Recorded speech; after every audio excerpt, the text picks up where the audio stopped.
মন্ত্ৰৰ শক্তি কেনেকুৱা এই ঘহা এই খোৱা ঔষধ দিছো মই সপোনত পোৱা ঔষধ কোনো চিন্তাই নাই মই দুটা মাদলি দিছো এটা মাদলিত কলা ৰঙা বগা তিনি বৰণৰ খুঁটা মেৰুৱাই সেই মাদলিটো জেঠিত ঠেং আৰু মকৰাত ঠেং ভৰাই কিবা কৰি ৰজা ভীমখনৰ গাৰুৰ ভিতৰত সোমাই থবা আৰু আনটো মাদলিত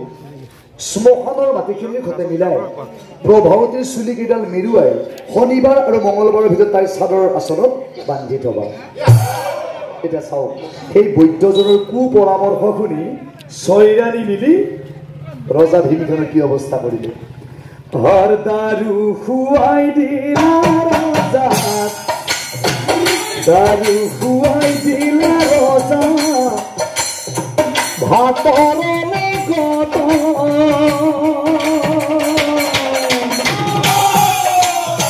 পাগল হৈ গ'লা ৰজা একো নাই মনত দাৰু খুৱাই দিলা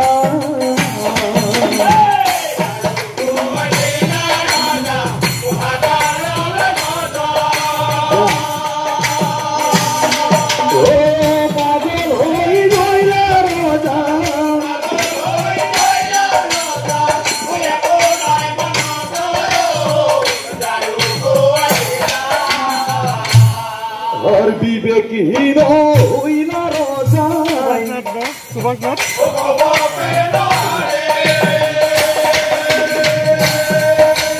ও দিনে ৰাতি প্ৰভাবতী ও ধৰি ধৰি মাৰে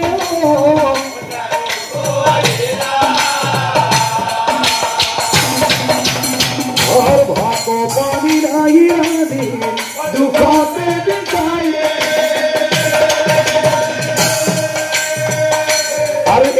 অমাবস্যাৰ নিশা ৰজা ভীমখেন অতিকৈ পাগল হৈ মাৰি ধৰি অৰুৰাণীক মাৰি ধৰি প্ৰভাৱতীক ও দিনে উলিয়াই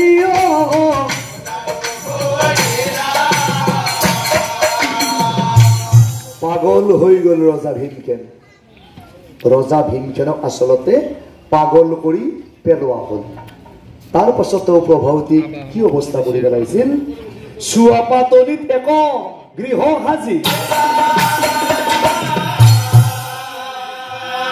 ভাগ্যক ধিয়াই প্ৰভাৱতী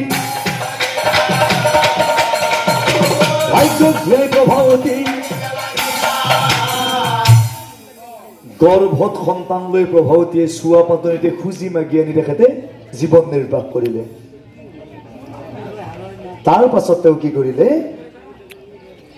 এটো সমাসদিন যে বেতুল নহইলা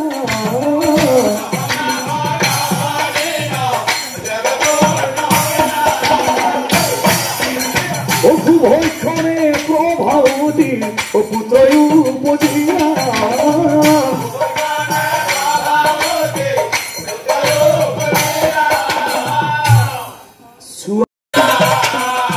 প্ৰভাৱতী ৰবিতুংগ দশমত গুৰু আছে ইয়াৰ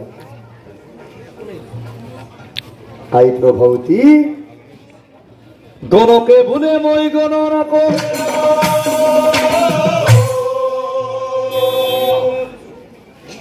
গণনাত ভাল বেয়া সকলো গণনাত ভাল বেয়া গণকে বোলে আই প্ৰভাৱতী তোমাৰ ভাগ্য উদয় হয় আৰু সেয়েহে এই ল'ৰাটোৰ নাম উদয়সেন নাম পুত্ৰৰ ৰাখিলো মই উদয়সেন নাম পুত্ৰৰ ৰাখিলো মই খুব ধাৰ্মিক হ'ব আৰু ইয়াৰ জৰিয়তে তোমাৰ হ'ব দুখ তোমাৰ বিমোচন হ'ব তাৰ পাছত ঘনক বাবু বিদায় মা অনন্তৰে খুনক পাশে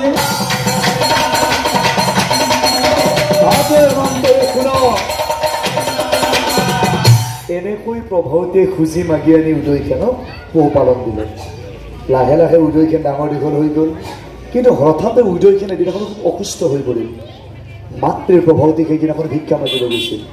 কিন্তু কি ঘটনা ঘটি গ'ল ওই উদয়খনক এৰি মাতৃ ও খুজি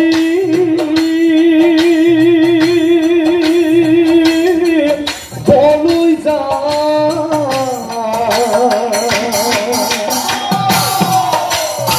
শুই থাকিল উদয়খনে ও কেকাই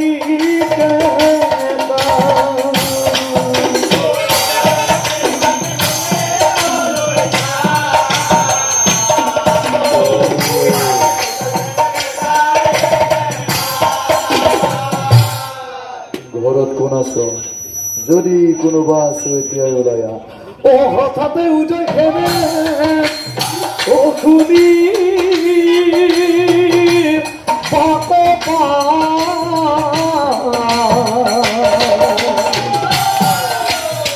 কোন আছ বুলি ঘৰত ও মাতে গেৰিয়া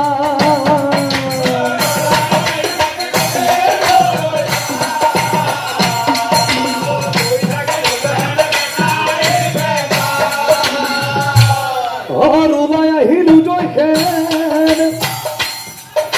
ও ধল কলঙ্ক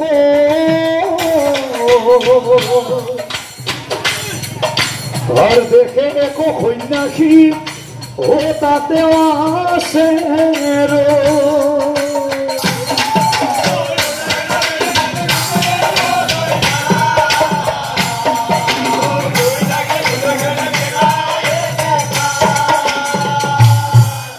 মকদ্দস নামে সন্ন্যাসী এক উপস্থিত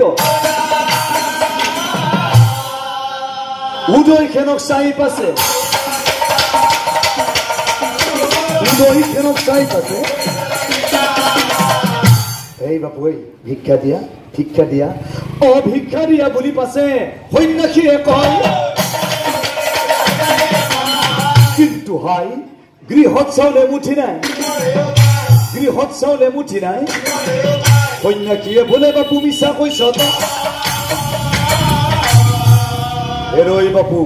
গৃহস্থী ধৰ্ম মতে ঘৰত যিকোনো বস্তু থাকোঁতেই নাই বুলি ক'বলৈ নাপায় থাকোঁতেই নাই বুলি ঘৰৰ ভিতৰত বাপু চাই তাকো শুনি উদয়খনে ভিতৰলৈ যা তাকো শুনি উদয়খনে সমস্ত দ্ৰব্যৰে গৃহ আছে থালি আচৰিত হৈ উদয়খনে চাই ঘূৰি আচৰিত হৈ উদয়খনে ও দৌৰি আহি সন্ন্যাসীৰ ধৰে চৰণত গুৰুদেৱ বহুত বস্তু আছে গুৰু আমাৰ গৃহত তেতিয়াই সেই মায়াবী সন্ন্যাসীজনে উদয়খনৰ মূৰত হাত থলে কুশল হওক বুলি আশীৰ্বাদ প্ৰদান কৰিলে শুন বাপু উদয়খন ঈশ্বৰৰ ভকতি কৰা পিনে নিবি আৰু আজিৰ পৰা তহঁতৰ সকলো দুখবিলাক আঁতৰি গুচি গ'ল নিশ্চয় জানিবি এই তাৰ পাছত সন্ন্যাসীজন অন্তৰ্ধান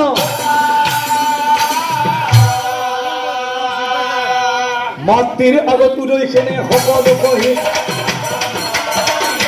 মাতৃৰ আগত উদয়খনে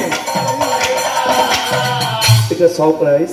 সেই মায়াবী সন্ন্যাসীজনৰ কৃপাত উদয়খন মাতৃৰ দুখবিলাক আঁতৰি গুচি গ'ল কিন্তু সেই ৰজা ভীমখেনৰ অৱস্থা কি হ'ল তেওঁক যে এই ৰাণীকেইজনে লগ হৈ ঔষধ খুৱাই পাগল কৰি পেলাইছিল তেওঁ এতিয়া কেনে আছে ক'ত আছে তেওঁৰ খবৰ কোনোবাই ৰাখেনে এতিয়া ক'ত গ'ল তেওঁ ও হাই বিধি হাই হাই ও কান্দে ভীমখেনৰায়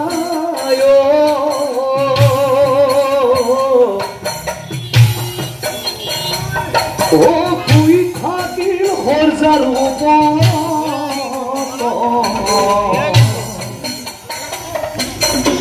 বল শক্তি একো নাই ঐ অসীম ৰোগত পৰে হায় আৰু এই পৃথিৱীখনত ও কাৰো দিন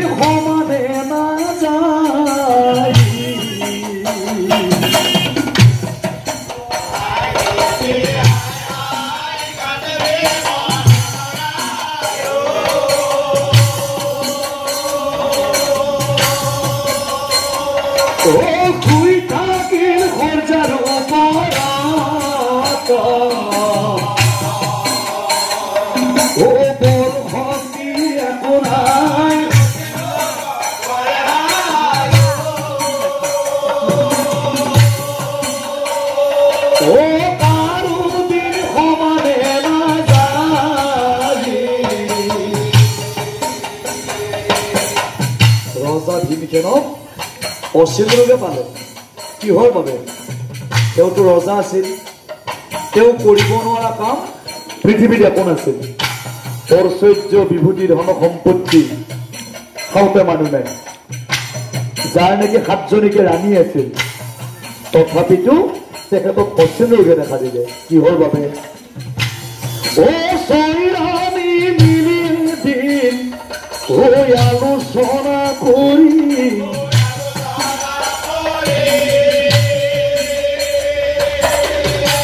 ঔষধ খুৱাই দিছিল ৰজাক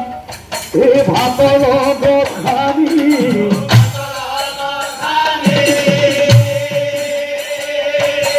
তেতিয়াৰে পৰা ৰজাক অচিন ৰোগে পাই।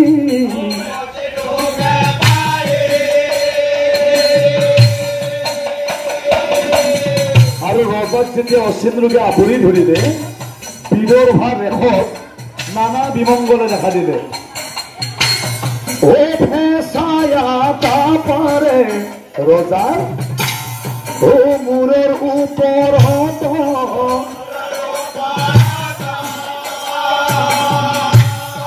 অখিয়ালে হোৱা দিয়ে ভৰ দুপৰত।